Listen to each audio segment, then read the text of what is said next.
Hello YouTube, this is the Oz Commander and I'm about to do a video review for the PlayStation 3 version of Aliens Colonial Marines. Colonial Marines, sorry. By Gearbox. Now I feel I have a very unique perspective of the game, simply because it feels rather similar to a not quite that old thing of that, more like maybe like a late FPS shooters. The graphics, they're okay, but they're nothing to go home and brag about. But the game, I don't know why, but it feels a lot like, if you remember a couple, 2 years ago actually, Duke Nukem Forever, which video game reviewers were saying, oh, this game's horrible, it sucks, blah blah blah, all these things. But I was one of the few people who actually enjoyed the game for what it was.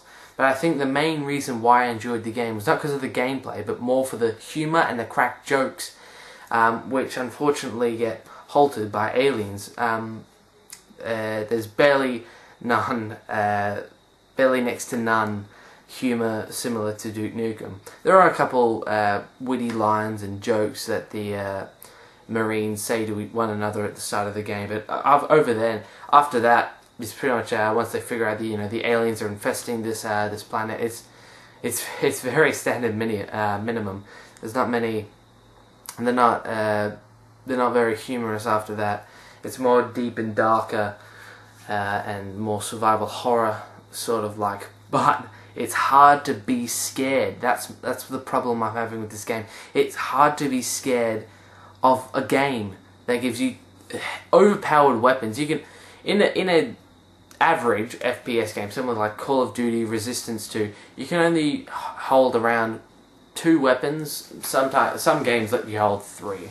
There are a couple, but you're allowed to hold 12 fucking weapons in this game. And regenerating health. I mean, I can't think of a game that has regenerating health and you can hold the full arsenal of weapons. And I think that's because you feel overpowered during that. I mean, if you have all the weapons and not regenerating health, you have some reason to be frightened. You can pick the weapon you need for the situation. If you have 2 weapons and regenerating health, if there's for instance a battle where, for instance, there's a sniper and you only have 2 weapons, both of them are close range, you're pretty much fucked, and you're going to keep dying repeatedly and repeatedly. During this, because it has regenerating health and the weapon system, you get all of the weapons. There's barely none of this, none of that. Let's see. The soldiers feel a bit mindless as well. I will admit that. When I'm going through the game, I felt like they didn't really do anything.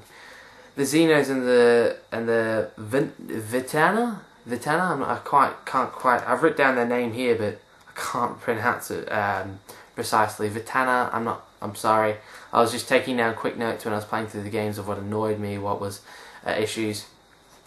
They felt a bit mindless to me. They were just jumping around. There was no strategic point of view from what I needed to be doing. I didn't really feel like I was engaging in them like I needed to find a way to figure out how to kill these people and find a solution. And I think that's because I just felt overpowered. It really did hinder the game for me. Now we're going to talk about the fact that the campaign is only 6 hours. Now, just to give you some retrospective, Duke Nukem Forever, I can understand that this game's a fairly old game. It's been 6 years in development. I think 6 or 7 years in development. Duke Nukem was, I think, 12 years in development, something or other similar to that. And the game felt older, definitely older than Aliens Colonial Marines. And that's because the graphical engine hilted to what this game is. But this game also slightly falters with the fact that it was made 6 years ago, in the fact that Duke Nukem, it's not quite to the extreme of Duke Nukem, but it is fairly irrelevant, which is unfortunate. Alright, so that's pretty much all the negatives. Now the positives. I'll be honest, there aren't really that many. I've never seen an Aliens game, so I can't speak out of nostalgia that, you know, this game really felt like previous movie entries, and I didn't really feel anything with the characters. I can't really say any of that because I've never played the game. But from what I've seen, one movie, and that's Aliens vs Predators, which, from what I'm aware, that has basically nothing to do with the character cast from Aliens, or pretty much anything from Aliens apart from the fact that aliens have come to Earth. So it is bare minimum to that standpoint, which is a shame. The one thing, I will say this, the one thing I did really enjoy was the campaign was 4-player co-op. It was only, I'm not sure because I only tried, my friend came over about midway through I was playing the campaign, and we played a split screen co-op together, but I don't think you can play 4-player split screen co-op. I think you can play 2-player and you can have another 2 players come in over online, but I don't think you can have more than 2 players. Hold on. Yeah, see, 2 to 4 players online connection. Yeah, so I think you definitely can't have 4-player split screen, which that's okay because most games these days do have co-op. But I mean, look at Dead Space for instance. That was 2-player co-op and you couldn't have split screen. So I am very happy that this game has split screen. Although, why would you want to play split screen with a pretty average first-person shooter that doesn't do anything innovative other than bring back the nostalgic factor from the Aliens movie, which both me and my friend have never seen, which is why I don't think we enjoyed the game as much as many other people did.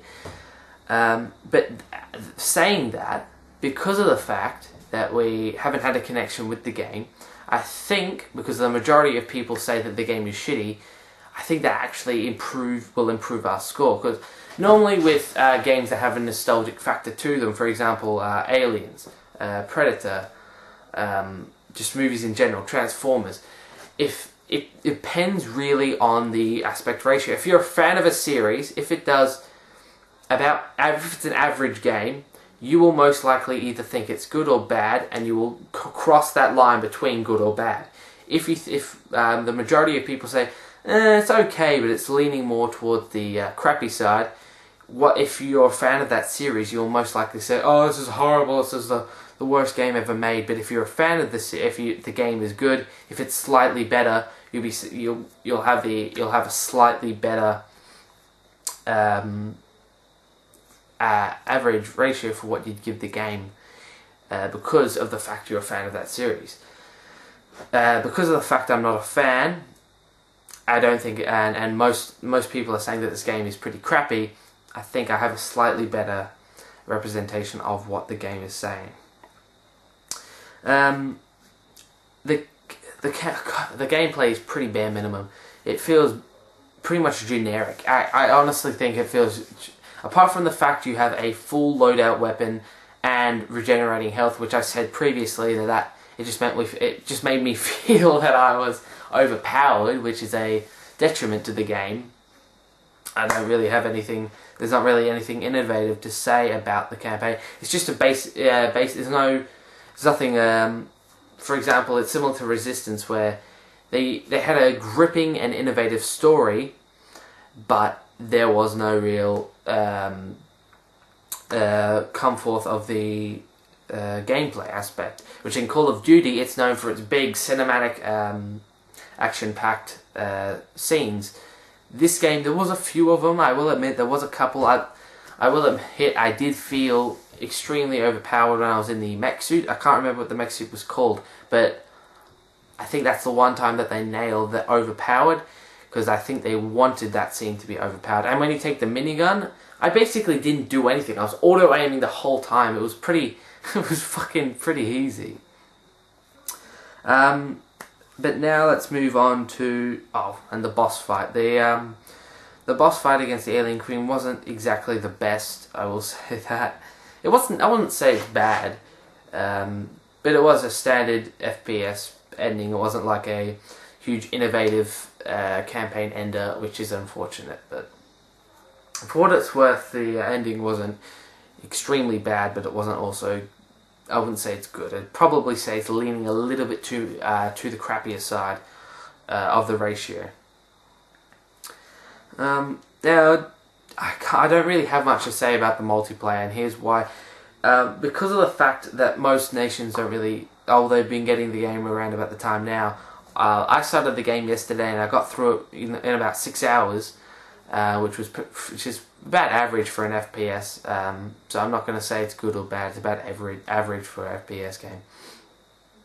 But when I went out to the multiplayer, I couldn't really find that many games. I found 1 or 2 games I can't remember what the what they called it. I think it was like team something or other. But you take control of the Marines or the Xenos, and I played as the Xenos twice, and I played as the Marines once. And it felt to me like the Marines were definitely more overpowered than the Xenos, like incredibly more overpowered than the Xenos. They just felt awkward to control as well, which definitely hindered the fact that they're underpowered and the controls feel clunky and unresponsive. It is a detriment to playing as a Xeno. If you're going to be playing multiplayer and you care about multiplayer, I'm not a very big multiplayer fan, I will say that.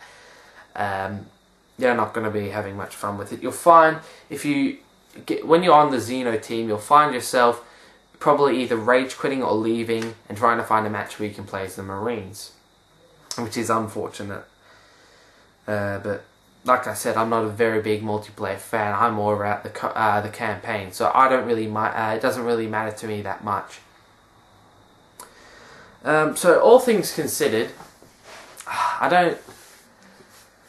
just to tell you how my review score works, just in case you haven't seen my movie review of Django. 1 is awful, unplayable. No one in the world should buy this game. There's no reason absolutely to buy this game. I haven't met a game yet that's a 1 in this generation, so I don't think that this year will change that. Hopefully, I'm hoping for a good year. 2 is a little better than that, but still pretty bare minimum. Nothing really innovative. About 99% of people haven't bought this game. 3 is something similar to Amy, if you remember Amy from last year. Clunky controls, unresponsive, pretty much it is playable, but I don't recommend anyone playing it. 4 is, if you're a fan of the series, you may get a tiny little bit of enjoyment out of the franchise. If you're not, then I don't recommend this to anyone. It's not worth the rent. A 5 is average. It doesn't do anything to innovate, but it also doesn't do anything to detriment the franchise or the series or even the first installment. A 6 is a slightly better than average game. It's not good, it's not bad, it's slightly better. A 7 is a good game, where it's about 50-50. 50% of people I'd say rent, 50% of people I'd say buy. An 8 is nearly everyone I would recommend to buy. Some people maybe rent, but overall it's been getting good feedback and good response and good reviews. A 9 is top 10 games of the year. Outstanding game. Pretty close to spot on. A 10, I haven't found a game yet that's also a 10. A 10 is pretty much fantastic, nothing wrong with it, everyone should buy it, there's no reason you shouldn't buy it. I haven't found a game yet that's similar, that's like that. There are similar games that are close to that, like Skyrim for instance from last year, but they haven't quite reached that mark yet. So with that considered, I'm going to give Aliens Colonial Marines a 4.5. Like I said before, a 4 is, if you're a fan of the series, you may get a little tiny bit of enjoyment out of it. I do think it's in between that. Fans will get a little bit of enjoyment, but bare minimum enjoyment. You won't get that much out of the game, and you will find yourself, if you're not a fan of the franchise like I was, grinding through your way, not enjoying the experience. And that's what I felt like I was doing. My friend was here. He also was saying that this game is. Why are we playing this game? Can we play another game, a good one? So anyway, yep, that's my review for Aliens Colonial Marines. I keep saying Colonium. I don't know why, but that's just pops to my mind whenever I think of the word Colonial Marines. Don't know why that is. Just in case you're wondering, I also got the limited edition of the game, which came with a couple extra features. If you pre-ordered the game, you got a few extra guns and weapon types and etc. like that. I didn't get the collector's edition because I wasn't really interested in getting like a fucking mech, like a little stand-up mech, and I'm so glad I didn't as well. I wasn't a fan of the franchise. I wasn't expecting to, you know, get to stick it up somewhere. It was pretty much just a throwaway or sell on eBay for parts, and so I'm glad I didn't get that. So anyway, thank you for watching. If you're interested in seeing more video game reviews, please subscribe. And also, if you're interested in seeing direct capture of gameplay, I'm hopefully going to be getting that soon set up by the time Crisis 3 comes out, and I can do a review of that. Although, just to let you know, if you're wondering, if you're watching this video and you're thinking, oh, this guy gets his games before a lot of mainstream people, so I'm going to subscribe to him to see what the game is like beforehand. Don't have that opinion in your head at all. This is the one very rare occasion that Australia gets a game before America, or in the world in general. We normally get ours around 2 or 3 days afterwards, but that's okay. The only exception this year so far, I've been okay with the release dates for games, apart from Sly Cooper. Sly Cooper for us has been set back 23 days, I think. It came out on the 5th for America. It's coming out in March on the 28th for us, which is fucking mind-blowing that a month and 23 days for us it's delayed. But anyway, I'm not going to get into that. Thank you for watching, and I will see you next time.